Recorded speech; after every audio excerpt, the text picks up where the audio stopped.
Sometimes the moment that changes your life isn't dramatic. It's quiet, a feeling, a hesitation, tightening in your chest, a moment where something in you whispers, wait, but almost immediately something else arrives. The explanation, the justification, the minimization, the bargaining. Maybe I'm overthinking. Maybe they don't mean it like that. Maybe I'm just too sensitive. Maybe I just need to be more understanding. And before you even realize what happened, you've moved away from yourself. Not all at once, but moment by moment. This episode is about that moment, the moment that you override yourself before you realize that you're doing it, and what it cost to repeatedly disconnect from your own signals in order to preserve connection, certainty, hope, identity, or the version of reality that you desperately want to believe in.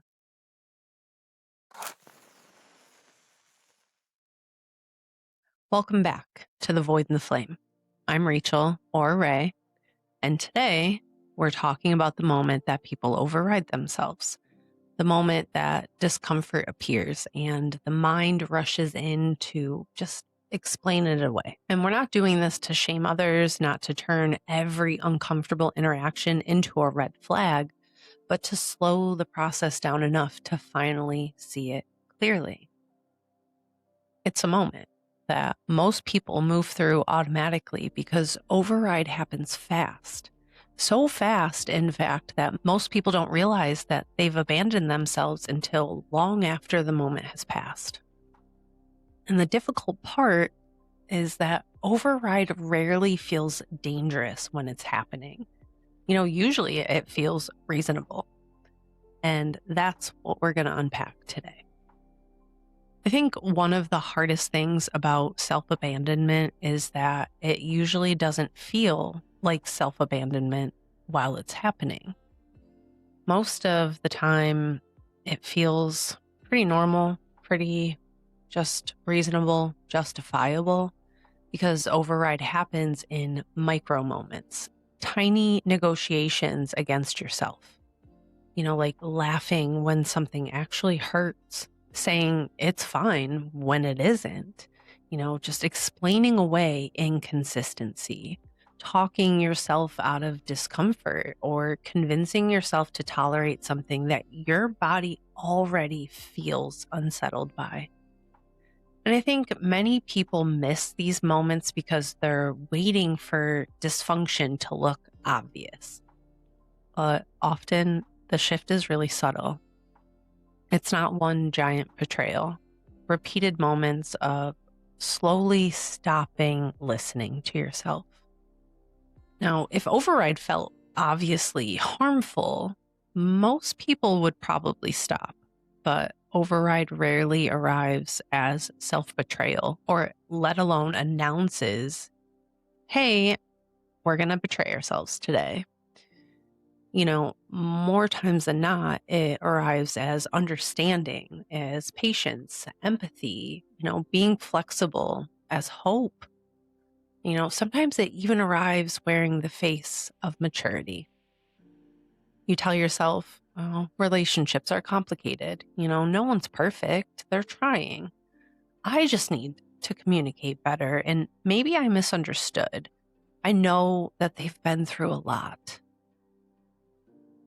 And to be clear, sometimes those things are true. This isn't about becoming cold or suspicious. It's not about assuming the worst.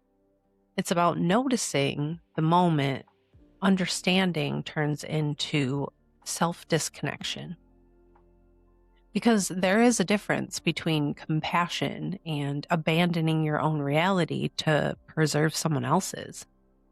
And here's the part that makes this even harder to untangle. The brain is not actually reacting most times to what's happening. It's predicting it. So your nervous system is constantly running pattern recognition, scanning for familiar dynamics, matching current moments to old experiences, and generating an explanation before the situation has even fully resolved. Which means sometimes the override feels completely logical, not because the current moment is actually threatening, but because it rhymes with something that was. Your nervous system is pulling from a very old, very convincing file, and the explanation it hands you feels true because somewhere in your history, it was. So you explain, reframe, contextualize, soften, minimize. And not because you're stupid, not because you're weak, because human beings are deeply wired to preserve attachment, coherence, and emotional stability. And sometimes the explanation arrives before the feelings have even fully formed. That's why override can feel so convincing, because part of you genuinely believes you're being loving and reasonable, fair, patient, understanding, evolved. And maybe part of you is.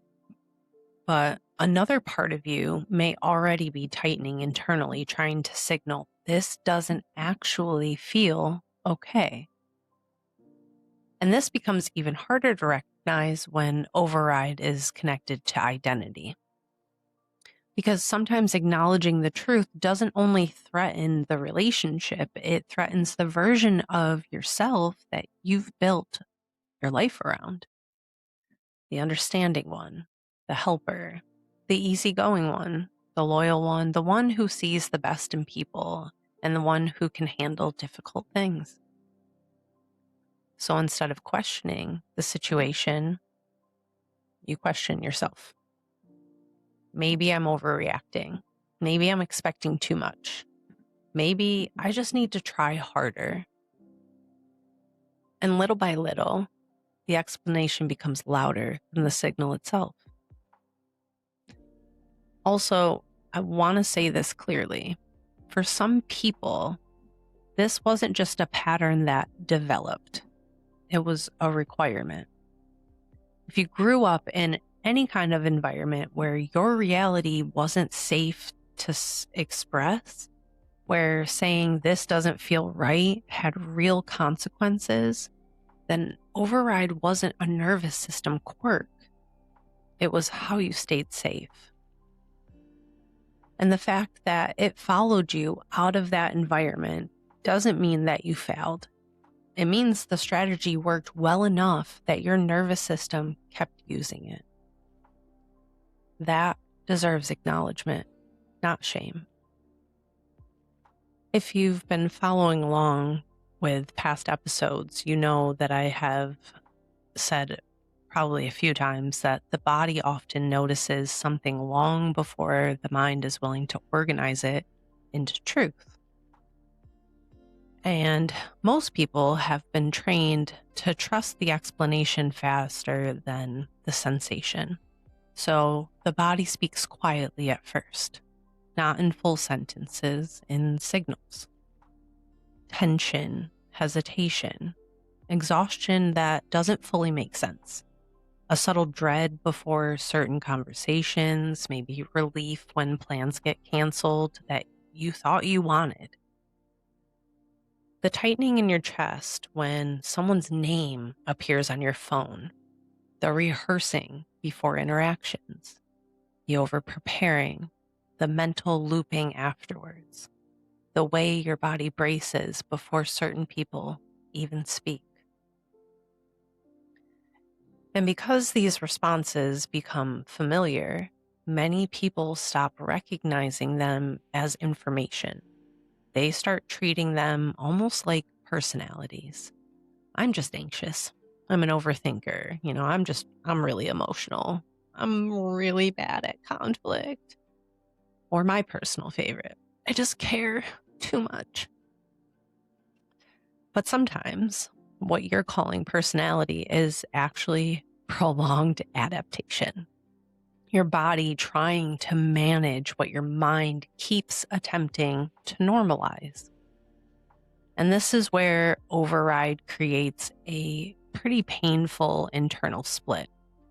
One part of you feels something clearly, while another part immediately moves into trying to explain it, minimize it, contextualize it, or suppress it. So now you're holding two realities at once: what your body knows and what your narrative is trying to preserve.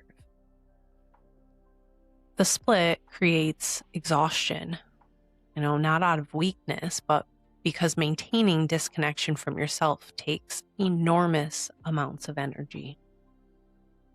And this isn't just emotional.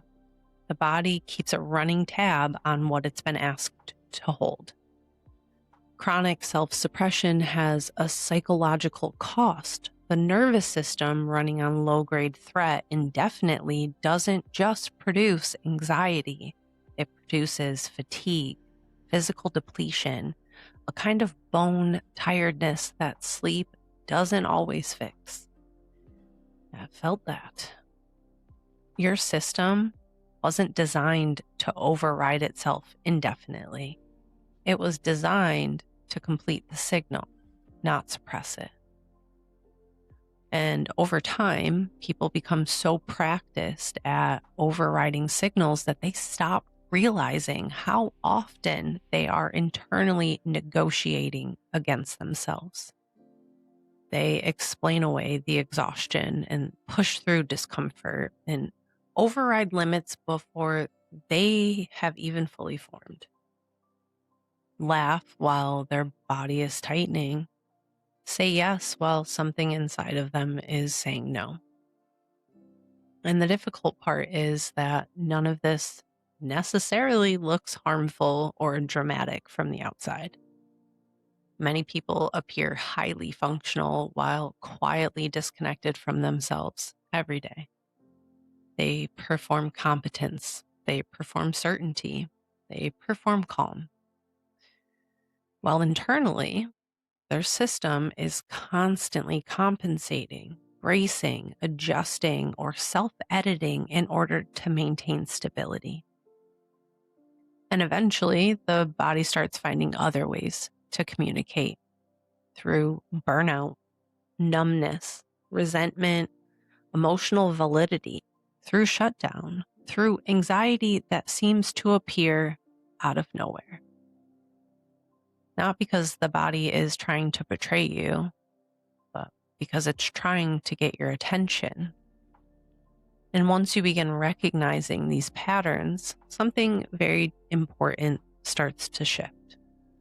You stop asking, "What's wrong with me?" and begin asking, "What have I been repeatedly overriding that my body has been trying to show me?" That question changes everything, because now the signal is no longer invisible. When most people hear conversations like this, they might picture override happening quietly.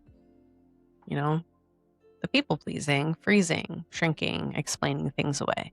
And yes, override can absolutely look like that, but not everyone disconnects from themselves by becoming smaller. We've talked about this in one of the previous episodes. Some people actually disconnect from themselves by becoming louder, more reactive, more controlling, more defensive. And not everyone overrides through collapse. Some people override through force, because override is not about personality, it's about protection. And protection takes different shapes in different nervous systems. And for some people, discomfort turns inwards. They question themselves, minimize themselves, silence themselves. But for others, discomfort moves outward.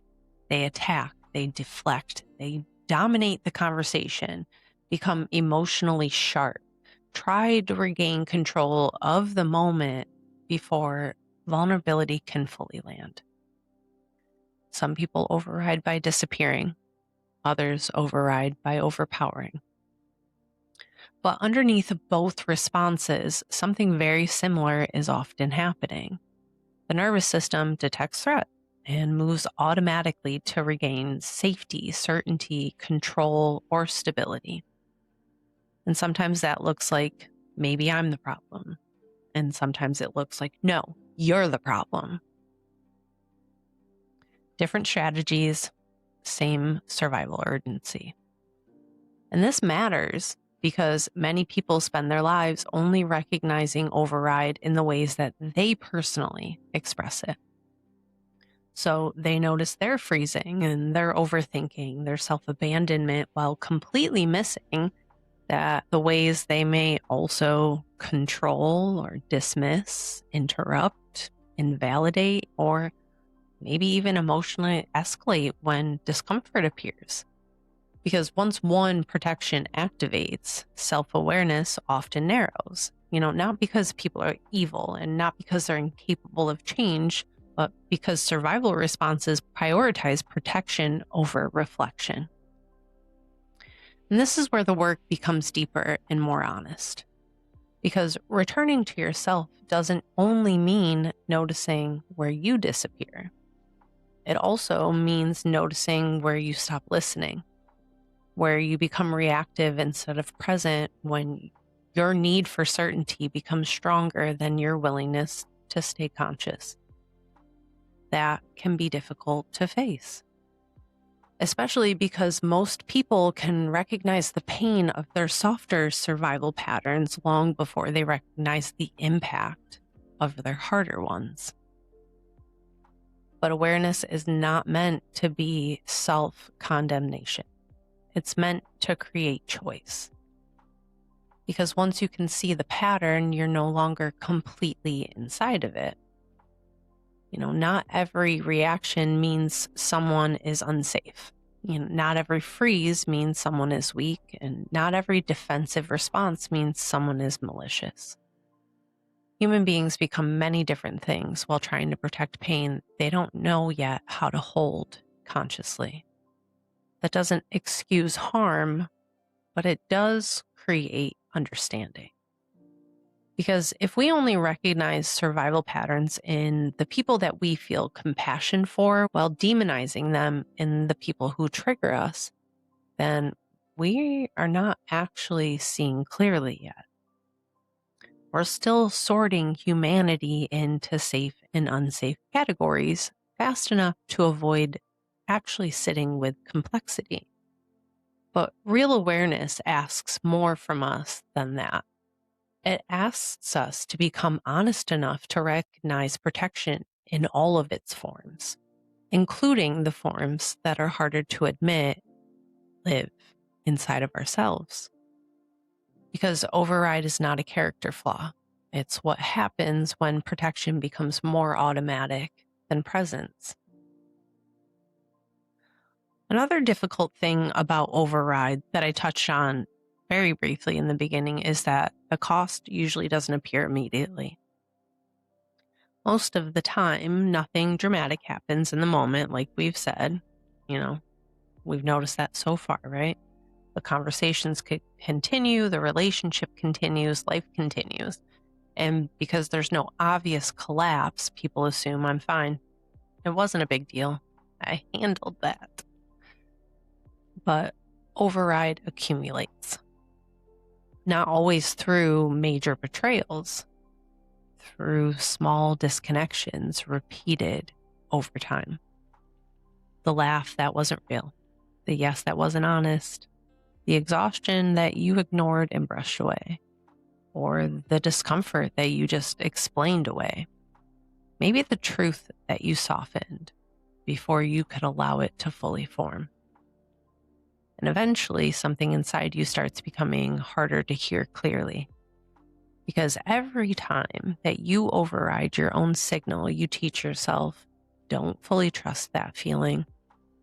Don't fully trust that reaction. Ultimately, don't fully trust yourself. That repetition matters.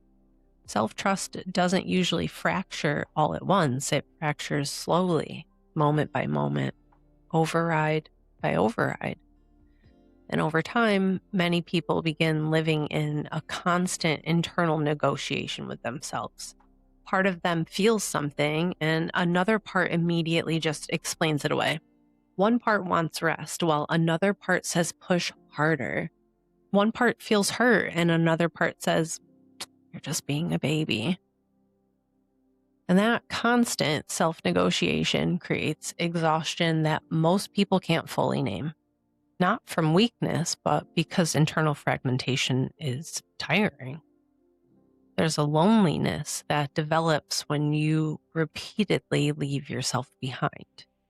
And what makes it especially painful is that many people continue functioning normally while it's happening. They continue to work and show up and maintain relationships and just keep moving. But underneath all of that movement, they feel disconnected, emotionally foggy, restless, numb, quietly resentful, strangely absent from their own lives.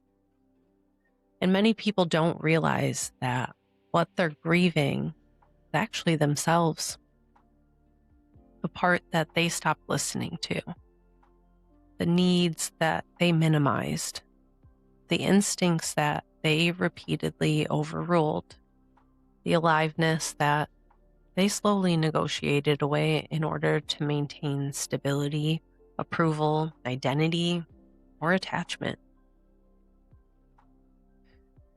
And I want to be honest with you about something.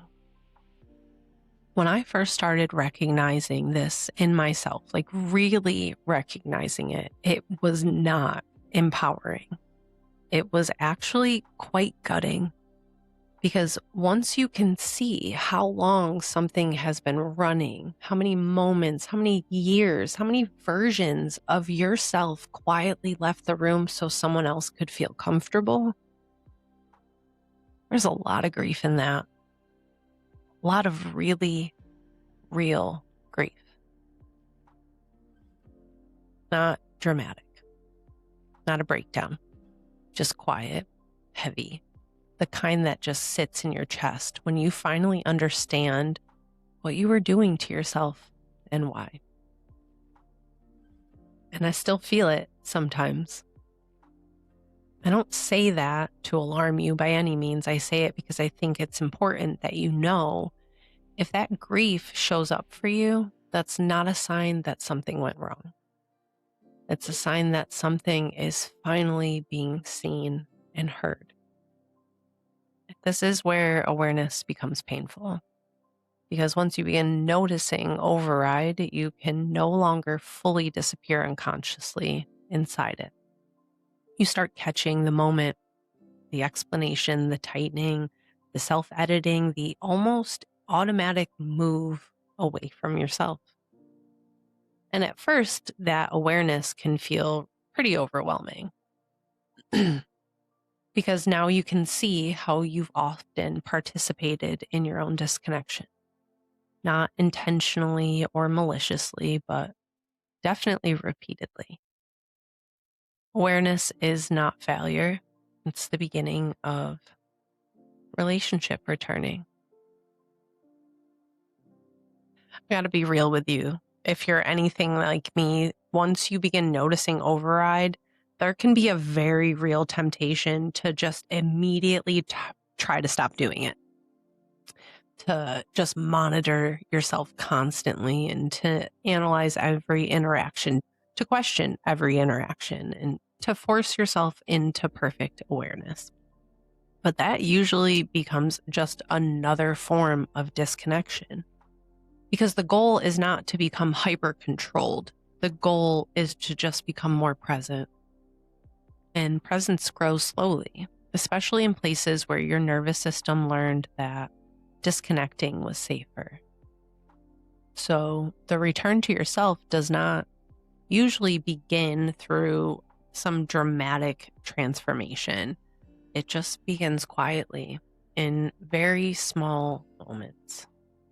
The moment that you notice your body is tightening before you automatically say yes. The moment you realize that you're explaining something you don't actually need to defend. The moment that you pause long enough to ask, what am I actually feeling right now?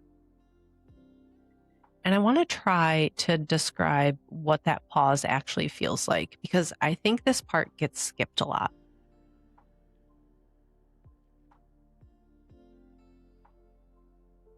It's not some like crazy in your face thing, and it doesn't feel like a breakthrough. It's more like you hear yourself about to say to somebody, "I'm fine." And something in you goes quiet for a moment instead of loud, and you're almost like, "Am I fine?" Just a half second, a small hesitation where you don't immediately leave. It doesn't feel like healing. It just feels like a little more honest than a moment ago. And at first, that can feel surprisingly unfamiliar because many people have spent years relating to themselves through correction instead of curiosity. So when awareness first returns, people often become harsh with themselves. I can't believe I still do this. I used to use that one a lot, actually. Um, how did I not notice this before? Just use that phrase today, riding home with my buddy Lisa. Hey, Lisa.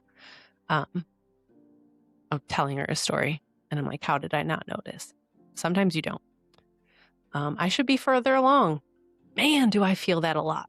And I know better than this. Yeah, sometimes we do. And here's what I want to say to that, gently but directly. You're going to override yourself again. I guarantee it. After this episode, maybe today, probably this week. And that's not failure. That is not evidence that this work isn't working. That is what nervous systems do while they're still learning something new. How long does it take to create a new habit? 21 days? Last time I checked, who knows? They change things so often. Anyways, the goal is not to never override yourself again. The goal is not to never do any of these things that we talk about in this podcast again, because that's unrealistic. The goal is just to catch it sooner, to come back faster, to make the gap between leaving yourself and noticing that you've left a little smaller each time. You do not need to shame yourself for the ways that you've learned to survive. You do not need to become perfect overnight to begin changing your relationship with yourself. Because self-punishment does not create lasting change. Most of the time, it creates more hiding and more performance, more disconnection. Real change usually begins when honesty becomes survivable. When you can look clearly without collapsing. When you can notice a pattern without turning yourself into a problem. When you can say, yes, this exists, and I want to relate to it differently. That's the threshold. That's where the return becomes possible. I sometimes feel like when people hear conversations like this, they assume the goal is to become perfectly healed, perfectly regulated, perfectly self-aware. But that's not really what returning to yourself looks like. Most of the time, it looks much quieter than that. It looks like less internal fighting, less convincing, less negotiating against your own reality. You stop spending so much energy trying to override what you feel. And slowly, the energy becomes available again for living, for presence, for creativity, for honesty, for rest, for connection, for joy that actually lands in your body. Because something very subtle begins to happen when you stop abandoning yourself automatically. Life starts feeling more real. Not easier all the time, and definitely not perfect, but real. Your yes begins to feel cleaner. Your no begins to feel clearer. Your relationships become more honest, and your body becomes less confusing. Not because you suddenly know everything, but because you stop constantly arguing with your own signals. And maybe one of the biggest shifts is this. You begin realizing how much of your life was spent trying to maintain versions of yourself that were built around survival. The version that kept the peace, the version that stayed agreeable, the version that overperformed, the version that stayed emotionally guarded, the version that tried to become what other people needed. And as all those layers begin loosening, something underneath them starts to begin breathing again. Curiosity, aliveness, presence, desire, humor, creativity, stillness. I feel like awe, too, returns. You begin noticing what actually nourishes you and what drains you, what expands you, what contracts you, what feels true, and what only feels familiar. And this is where life can start becoming surprisingly simple again. Not because the world becomes simple, but because you stop fighting yourself inside of it constantly. You stop needing every decision to become an identity crisis. You stop performing connection while quietly disappearing inside of it. You stop chasing certainty at the expense of truth.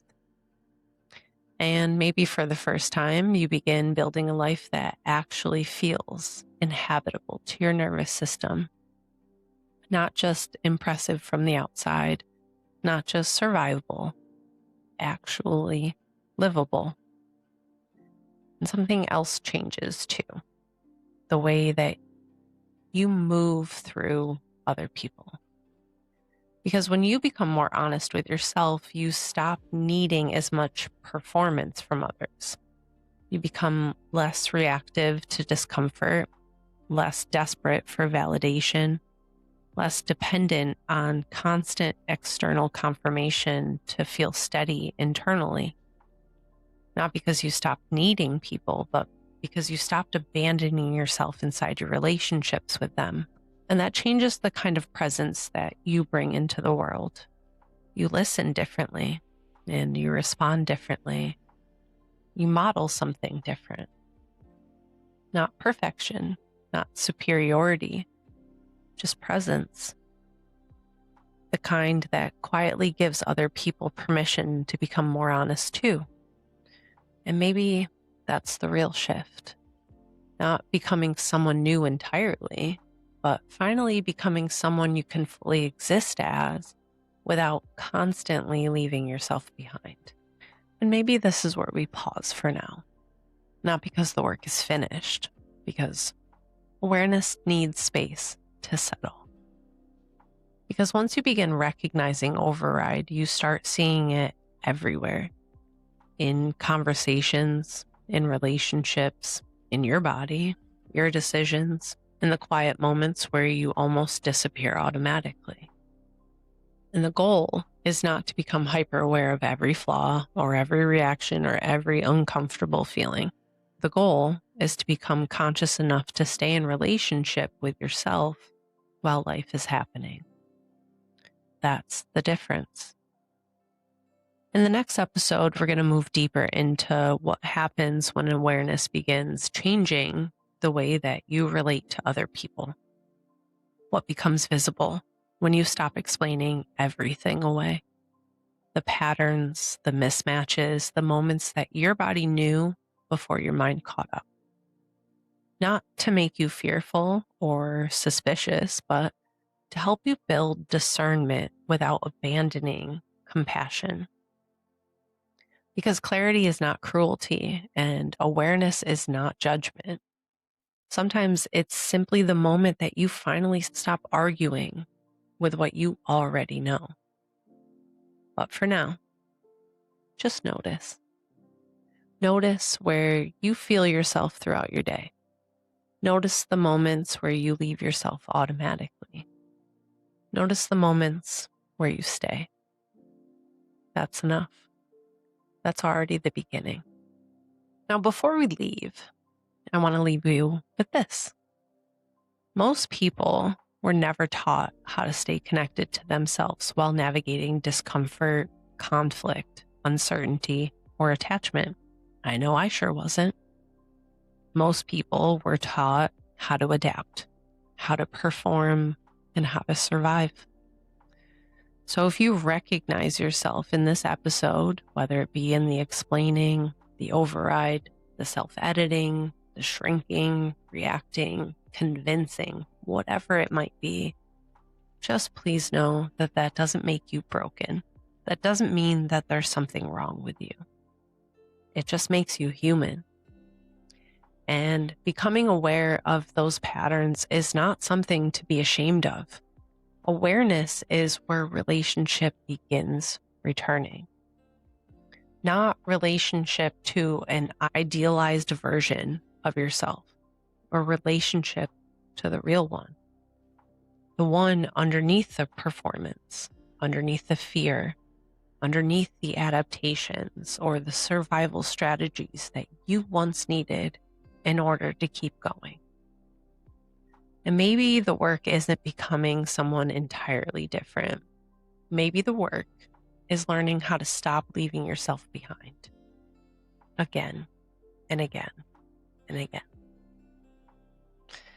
With honesty, with responsibility, with compassion, with presence. Because you do not need to become perfect to begin returning to yourself.